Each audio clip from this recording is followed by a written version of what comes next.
আরে হরেন বাবু, এই সকাল সকাল বাপ মেয়ে মিলে একেবারে সপরিষদ ইলিশের সুগন্ধ তো দারুণ বার হচ্ছে, কিন্তু সকালবেলাতেই মাছের বাটি হাতে বেরোলেন যে।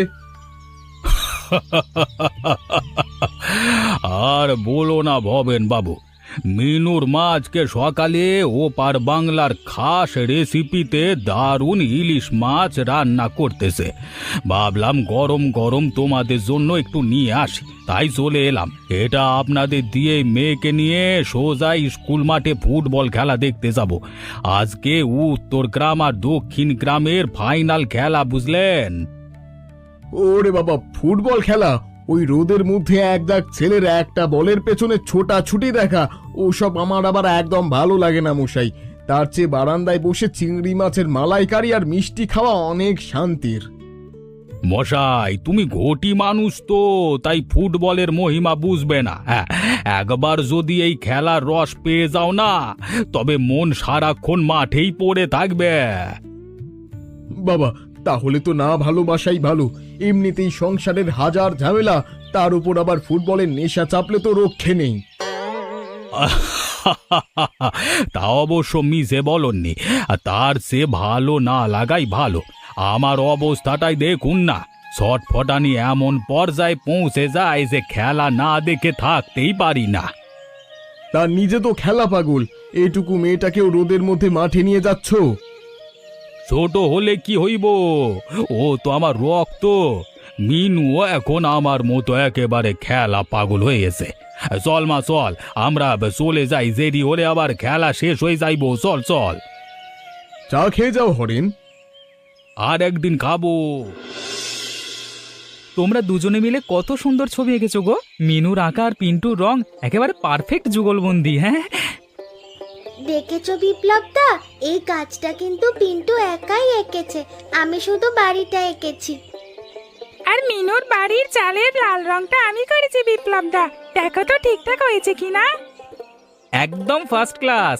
তোমাদের শিল্পকর্ম দেখে আমার তো দারুণ লাগছে। বাবা আর কাকুও অনেক খুশি হবে, দেখবি তোরা বড় হয়ে একদিন অনেক নাম করবি।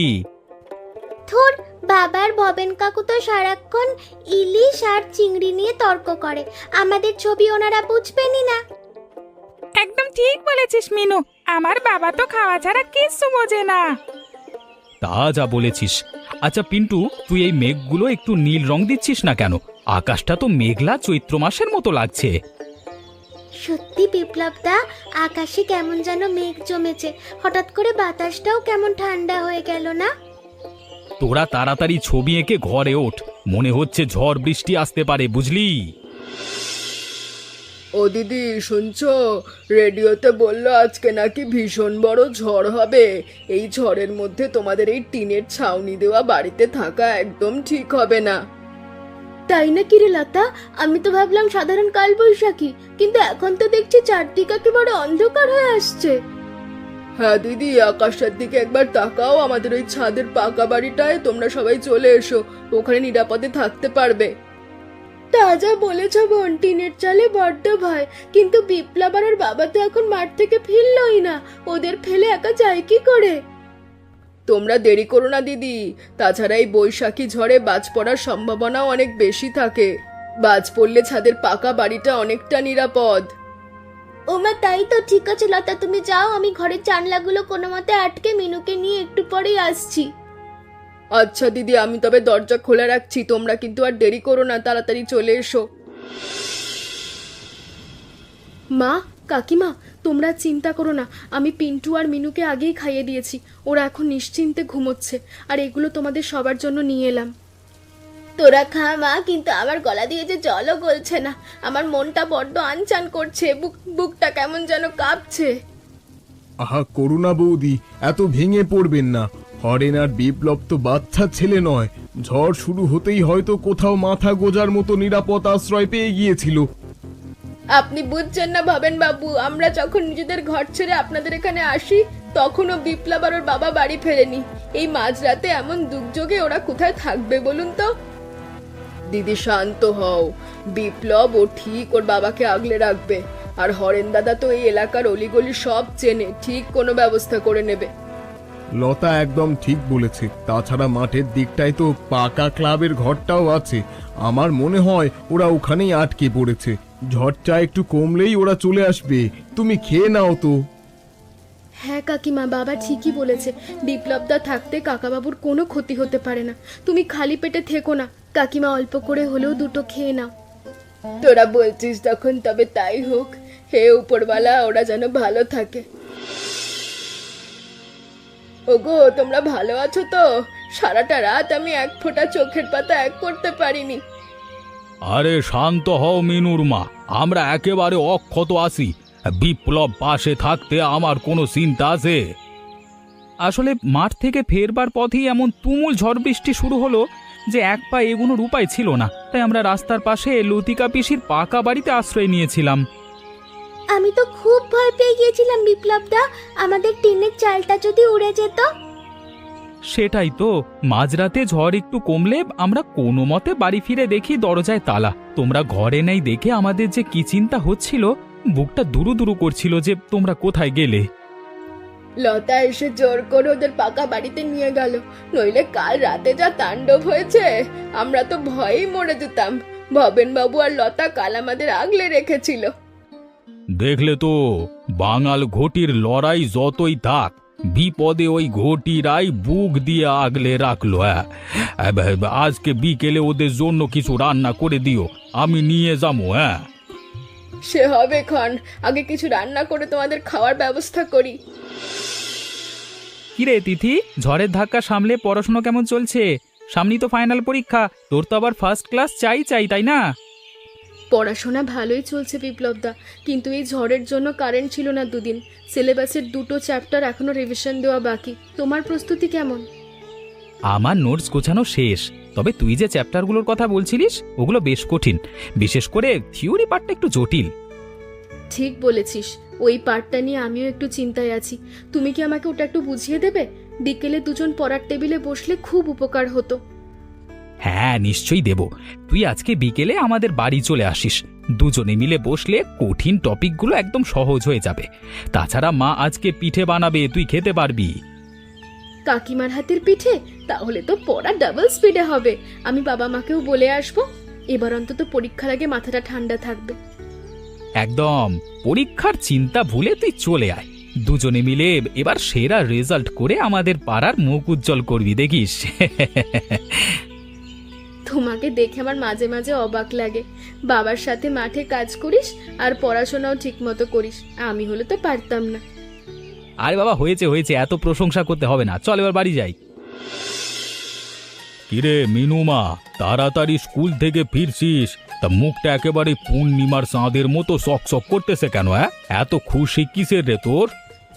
বাবা বাবা, দেখো আমার গলায় কি, আজকে আমি স্কুলে ছবি আঁকার প্রতিযোগিতায় ফার্স্ট হয়েছি। এই দেখো মেডেল। ওরে আমার মা রে, সত্যি বলছিস? তা তুই কি এমন ছবি আঁকলি যে একেবারে প্রথম পুরস্কার দিয়ে দিল শিক্ষকেরা? কেন বাবা, ওই যে সেদিন বিকেলে আমি আর পিন্টু মিলে আমাদের গ্রামের ওই মেঘলা আকাশের ছবিটা এঁকেছিলাম না, ওই ছবিটা একটু ভালো করে এঁকে জমা দিয়েছিলাম। বাহ, তা তো হবেই। কার মেয়ে তুই? তোর গায়ে যে আমার রক্ত রে মা।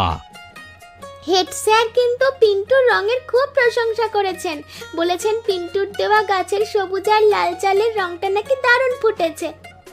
তা ভবেনের ছেলেও তো কম যায় না, রঙে ওর হাত বেশ পাকা দেখতেছি। চল চল, তাড়াতাড়ি বাড়ি চল, তোর মাকে সুখবরটা দিতে হইব, চল।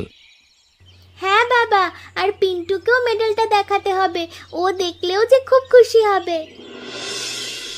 তোর সাথে একটা জরুরি কথা আছে, একটু এদিকে আয় তো শুনি। কি হয়েছে মা, এমন গম্ভীর মুখে কি কথা বলছো? তোমার প্রিয় জবা গাছটাই কিন্তু আজ নতুন কুড়ি এসেছে, দেখেছো? ওসব গাছপালা রাখ এখন, আসল কথা শোন। আজ সকালে তোর বাবা তোর বিয়ের ব্যাপারে একটা খুব ভালো সম্বন্ধের কথা বলছিল। ছেলে শহরে থাকে, মস্ত বড় সরকারি চাকরি করে। বিয়ে? মা তোমরা কি পাগল হয়েছো? সামনে আমার ফাইনাল পরীক্ষা, আর তোমরা এখন আমার বিয়ের কথা ভাবছো? আরে আমরা কি জোর করেছি? ছেলেটা নাকি ভীষণ ভালো, রূপে গুণেও দারুণ। তোর বাবা বলছিল এমন পাত্র হাতছাড়া করলে নাকি আফসোস করতে হবে। ছেলে লাখ টাকা চাকরি করলেও আমি এখন কোনো মতেই বিয়ে করব না মা, এই পরিষ্কার বলে দিচ্ছি। এই নিয়ে যেন আর কোনো আলোচনা না হয়। ও মা, তুই তো একেবারে সোজাসুজি না করে দিলি। তোর বাবাকে আমি এখন মুখ ফুটে কি বলবো বলতো? উনি তো মনে মনে অনেক আশা করে বসেছেন। তুমি বাবাকে গিয়ে স্পষ্ট বলে দাও আমি আগে পড়াশোনা শেষ করব, নিজের পায়ে দাঁড়িয়ে যখন মাথা উঁচু করে বাঁচতে পারবো তখন বিয়ে করব, তার আগে নয়। শুনছো, তোমার এই শহরের বড় চাকরি করা পাত্রের খোঁজটার কথা আজ দুপুরে আমি তিথিকে বলেছিলাম। মেয়ে কিন্তু পরিষ্কার জানিয়ে দিল ও এখন বিয়ে করবে না। ওমা, সে কি কথা লতা! অমর রাজ্যটক সম্বন্ধ, ছেলে সরকারি অফিসার, তিথি এক কথায় না করে দিল। কারণটা কি বললো? মেয়ে বলল সামনে ওর ফাইনাল পরীক্ষা, ও আগে নিজের পড়াশোনা শেষ করতে চায়, তারপর চাকরি বাকরি করে তারপরও বিয়ে করবে। নিজের পায়ে দাঁড়াতে চায়, তা মন্দ কি বললো? আমাদের তিথি তো বরাবরই পড়াশোনায় তুখোর, ওর মনে জোরটাও কিন্তু কম নয়। তা তো বুঝলাম, কিন্তু সমাজ সংসারের একটা নিয়ম আছে না? বিয়ের বয়স পার হয়ে গেলে কি আর এমন ভালো ঘর বর পাওয়া যাবে? তুমিই বলো। রাখো তো তোমার সমাজ, যুগ বদলেছে লতা। জোর করে মেয়ের বিয়ে দিলে ও কি কোনোদিন সুখী হতে পারবে? তার চেয়ে নিজের মেয়েকে স্বাবলম্বী হতে দেখাটাই বুদ্ধিমানের কাজ। তুমি যা ভালো মনে করো করো। মেয়ের অমতে তো আর বিয়ে দেওয়া যায় না। ওর যখন পড়াশোনা করার এতই ইচ্ছে, তখন ও প্রাণ ভরে পড়াশোনাই করুক। আমি কালী পাত্রপক্ষকে বিনয়ের সঙ্গে মানা করে দেব। বেঁচে থাক মা আমার, বেঁচে থাক। শহরের এত বড় প্রতিযোগিতায় আমাদের গ্রামের নাম উজ্জ্বল করে ফিরে আয়া, এই বাঙাল বাড়ির মান রাখিস। ভালোই ভালোই ঘুরে আয় মা, সাবধানে যাবি। বিপ্লব, তুই কিন্তু মিনুর হাত থেকে এক মুহূর্ত ছাড়বি না। শহরের জায়গা বড্ড হিজিবিজি। তুমি একদম চিন্তা করো না মা, আমি ঠিক সময়ে মিনুকে নিয়ে কম্পিটিশন হলে পৌঁছে যাব। চল রে মিনু, বাস ছাড়বার সময় হলে চল। ও মা, দাদা দেখো, হঠাৎ চারদিক কেমন অন্ধকার হয়ে গেল। রোদটা কোথায় চলে গেল? তোর এ কি অলক্ষণে আবহাওয়া রে বাবা! চৈত্র বৈশাখের এই এক জ্বালা, যখন তখন কাল বৈশাখী।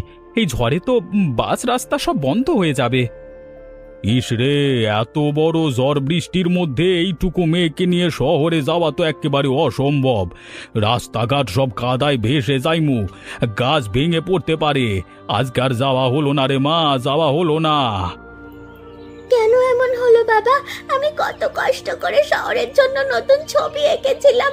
উপরওয়ালা কেন আমার সাথে এমন করলো? কেঁদো না মা, শান্ত হও। কপালে যা আছে তা তো বদলানো যাবে না। মন খারাপ করো না, সুযোগ তুমি আরো পাবে। সকালের ওই কালবৈশাখী ঝড়টার জন্য মিনুর শহরে যাওয়া আটকে গেল। সকাল থেকে মেয়েটা মুখ ভার করে কেঁদেই চলেছে, কিচ্ছু খাচ্ছেও না। তাই ভাবলাম পিন্টুর কাছে নিয়ে আসি, যদি একটু মনটা হালকা হয়। মিনুমা, এদিকে এসো তো দেখি আমার কাছে। ইস, মুখটা একেবারে শুকিয়ে আমসি হয়ে গেছে গো। সকালের ওই ঝড়টা সত্যিই বড্ড অসময়ে এলো। মিনু, তুই এসেছিস? চল চল চল, আমরা ঘরের ভেতর গিয়ে লুডো খেলবো। তুই একদম কাঁদবি না, আমি তোকে আমার নতুন রঙের বাক্সটা দেবো। আরে দাঁড়া পিন্টু, আগে তোর মিনুর মনটা তো ভালো করতে দে। মিনুমা, তুমি শহরের প্রতিযোগিতায় যেতে পারোনি বলে কাঁদছো। আরে শহর জায়গাটা তো বড্ড পচা, সেখানে শুধু বড় বড় গাড়ি আর কালো ধোঁয়া। আমাদের এই গ্রামের সবুজ মাঠ আর পুকুরের মতো সুন্দর ছবি কি শহরে বসে আঁকা যায়? কখনোই না। কিন্তু কাকু, শহরের প্রতিযোগিতায় জিতলে কত বড় ট্রফি দিত। আমার খুব ইচ্ছে ছিল ট্রফি পাওয়ার। দূর পাগলি, ট্রফি দিয়ে কি হবে? ট্রফি কি চিবিয়ে খাওয়া যায়? তার চেয়ে বরং এই চৈত্র বৈশাখের ঝড়ে যে আমগুলো টুপটাপ করে বাগান জুড়ে পড়েছে, সেগুলো কুড়িয়ে কাসুন্দি দিয়ে মাখিয়ে খাওয়া অনেক ভালো। শহরের ওই জজ সাহেবরা কি আম কুড়োনোর আনন্দ বোঝে? ওরা তো খালি এসি ঘরে বসে ফাইল নাড়ে। বহেন কাকু যা বলেছেন, শহরের ট্রফির চেয়ে আমাদের গ্রামের আম কুড়ানোর আনন্দ অনেক বেশি, তাই না মিনু? একদম ঠিক। আর শোনো মিনু, তুমি তো এই পাড়ার সেরা শিল্পী। শহরের লোকেদের অত দেমাগ দেখানোর দরকার নেই। তুমি হাসলে আমাদের পুরো পাড়া হাসে। এখন একটা মিষ্টি করে হেসো তো দেখি, নইলে কিন্তু আজ রাতে তোমার প্রিয় চিংড়ি মাছের মালাইকারি একাই সাবার করে দেব, হরেন বাবুকেও দেব না। না না কাকু, তুমি সব খেয়ে নিও না। এই দেখো আমি আর কাঁদছি না, একদম হাসছি। ওই তো মিনু এসে ফেলেছে। চল চল এবার জলদি খেলি। আরে ভবেন বাবু যে, আমাদের মিনু মায়ের জন্য একটা দারুণ সুখবর নিয়ে এসেছি। কি সুখবর ভাবেন কাকু? কোনো মেলা হবে নাকি আমাদের গ্রামে? মেলার চেয়েও বড় খবর, আগামী রবিবার আমাদের পাশের শিবগঞ্জ হাই স্কুল মাঠে একটা মস্ত বড় মহকুমা স্তরের অঙ্কন প্রতিযোগিতা হতে চলেছে। আজ সকালেই আমি খবরের কাগজে বিজ্ঞাপনটা দেখলাম, সেখানে আমাদের পিন্টুও নাম জমা দিচ্ছে। বলো কি ভবেন বাবু, শিবগঞ্জে কম্পিটিশন? তা সেখানে কি বাইরের ছেলেমেয়েরাও অংশ নিতে পারবে? আমাদের মিনুও কি যেতে পারবে? হ্যাঁ হরেন বাবু, পারবে বলেই তো ছুটে এলাম। বয়স অনুযায়ী মিনু আর পিন্টু দুজনেই ক গ্রুপেতে পরীক্ষায় অংশগ্রহণ করতে পারবে। এই সুযোগ হাতছাড়া করা যাবে না। শুনেছিস মিনুমা, ওপরওয়ালা একদিকে দরজা বন্ধ করলে অন্য দিকের 10টা দরজা খুলে দেন। এই রবিবারে তোকে লড়তে হবে, যাবি তো? আমি অবশ্যই যাব বাবা, এবার আর কোনো ঝড় বৃষ্টি আমাকে আটকাতে পারবে না। আমি আজ থেকেই পিন্টুর সাথে বসে নতুন ছবি আঁকার প্র্যাকটিস শুরু করে দেব। এই তো চাই লক্ষ্মী মেয়ে, পিন্টুর সাথে তুমিও যাবে। আমি আর বিপ্লব তোমাদের দুজনকে নিয়ে রবিবার সকাল সকাল শিবগঞ্জের মাঠে গিয়ে হাজির হব। এবার ঘটি আর বাঙাল মিলে একসাথে ট্রফি জয় করে ফিরবো, কেমন?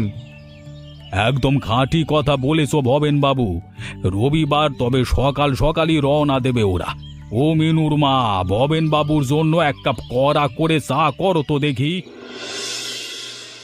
ও লতা, ওই দেখ তোদের গলায় ওগুলো কি ঝুলছে? আমার তো চোখ ফেটে জল আসছে রে বোন। ও মা, তাই তো দিদি, 2 বাচ্চার গলাতেই মেডেল জল করছে। বিপ্লব, ও বিপ্লব, জলদি বল না কি হলো প্রতিযোগিতায়? মা, কাকিমা, তোমরা যা ভেবেছিলে ঠিক তাই হয়েছে। পুরো মহকুমার মধ্যে আমাদের মিনু ছবি আঁকায় প্রথম হয়েছে, আর আমাদের পিন্টু হয়েছে সেকেন্ড। মা মা দেখো আমি কত বড় মেডেল পেয়েছি। মিনু প্রথম হয়েছে আর আমি ঠিক তার পরে হয়েছি। জজ সাহেবের আমার ড্রয়িং খুব পছন্দ করেছে। মা, শহরের সেই দুঃখটা আজ একেবারে মুছে গেছে। আমি শিবগঞ্জের মাঠে আমাদের সেই কালবৈশাখী ঝড়ের ছবিটা এঁকেছিলাম। ওনারা বললেন ছবিটা নাকি জীবন্ত প্রাণ পেয়েছে। ওরে আমার দুই মানিক রে, পাড়ার মুখ তোরা উজ্জ্বল করেছিস। ঘটি আর বাঙাল মিলে আজকে একেবারে বাজিমাত করেছে। এই খুশিতে আজ 2 বাড়িতে এলাহি রান্নাবান্নার আয়োজন করতে হবে লতা। কোনো ওপার বাংলার এপার বাংলা নয়, আজ 2 পরিবার একসাথে বসে উৎসব করব। একদম ঠিক বলেছো দিদি, তোমার হাতের ওপার বাংলার সেই বিখ্যাত পিঠে পুলি আর ইলিশ হবে, আর আমাদের ঘরের চিংড়ি মালাইকারি আর খাঁটি রসগোল্লা থাকবে। আজ রাতে 2 বাড়ি এক হয়ে যাবে। আহা মিনুর মা, আরে আজ কি ইলিশের জালটা জারিয়ে দিয়েছো না, একেবারে অমৃত। তবে ভবেন বাবু, আপনার এই বাড়ির ওই চিংড়ির মালাইকারিটাও কিন্তু ওপার বাংলার স্বাদকে কড়া টক্কর দিচ্ছে মশাই। হরেন বাবু, আজকে আর ঘটি বাঙালের লড়াই টানবেন না। এই চিংড়ি আর ইলিশের যুগলবন্দি ঠিক আমাদের পিন্টু আর মিনুর মেডেলের মতোই পারফেক্ট হয়েছে। বাবা, বেশি গল্প না করে তাড়াতাড়ি খেয়ে নাও। আর শোনো, আমার আর বিপ্লবদার পরীক্ষার রেজাল্ট বেরোলে এর চেয়েও বড় ভোজ দিতে হবে সবাইকে। একদম দিদি, তোর আর আমার ফার্স্ট ক্লাস পাওয়ার খুশিতে তখন খাসির মাংসের ব্যবস্থা করবেন বাবার ভবেন কাকু মিলে। কি বলেন কাকু? নিশ্চয়ই হবে। আমার মেয়ে নিজের পায়ে দাঁড়ানোর প্রথম ধাপ পার করবে, আর আমরা আনন্দ করব না? দিদি, তোমার পিঠেটা কিন্তু মুখে দিলেই মিলিয়ে যাচ্ছে গো। তোমরা ভালোবেসে খাচ্ছ, এটাই আমার শান্তি বোন। এই বাচ্চা দুটো আজ আমাদের 2 পরিবারকে এক সুতোয় বেঁধে দিল। মিনু, তুই ইলিশের কাঁটা বাঁচতে পারিস না? আমার মাকে বল বেঁচে দেবে। তুই আবার কালকে থেকে আমার সাথে নতুন ছবি আঁকতে বসবি কিন্তু। একদম বসবো পিন্টু। এবার আমরা আমাদের এই 2 পরিবারের একসাথে বসে খাওয়ার ছবিটা আঁকবো। হেড স্যার দেখলে ফার্স্ট প্রাইজ দেবেন। তা যা বলেছিস মা, তুমুল জ্বর এসে আমাদের ঘরদোর নাড়িয়ে দিয়েছিল বটে, কিন্তু আমাদের মনগুলোকে একেবারে এক করে দিয়ে গেল। বেঁচে থাক আমাদের এই বাঙাল ঘটির হুল্লোড় সংসার।